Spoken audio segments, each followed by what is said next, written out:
موسیقی نقطه تیجه. من امشب از خدای خش، از عرشی کبریای خش، صحتمندی طلب دارم، با مادر جانی بیمارم.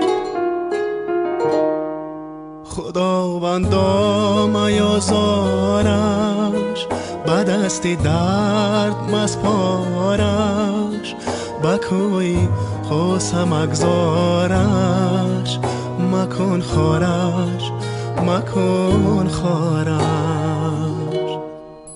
خدای پاک من بشنو تنین التجایم را، برای عزت مادر اجابت کن دعایم را.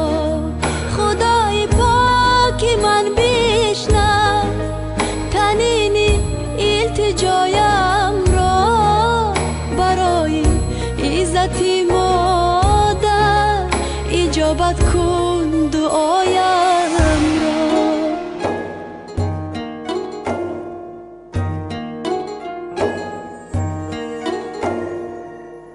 میانی این همه شبها برایش مشعل افروزم، در آتشگاهی دردش من شبه چوب میسوزم. من امشب از برای او راه روشنایی میکوبم، بیهوده سر بزنویش نمیخوابم نمیخوابم.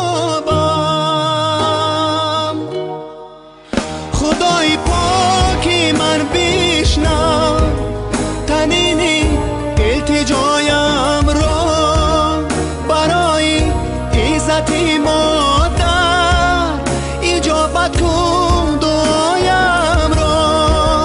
خدای پاکی من بشنو تنین التجایم را، برای عزت مادر اجابت کن دعایم را.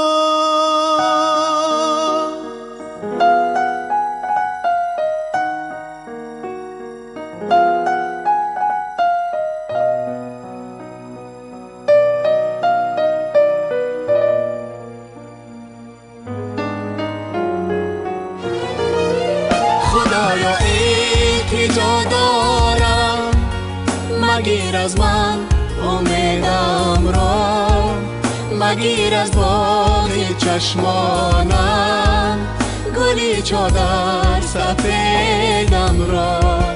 گلی چادر سفیدی من جلوی اختری دارد، در این دنیا که یکتا است زی دنیا برتری دارد.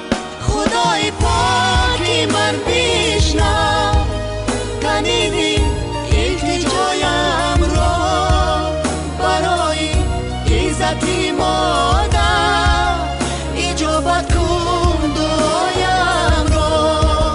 خدای پاکی من بشنو تنین التجایم را، برای عزت مادر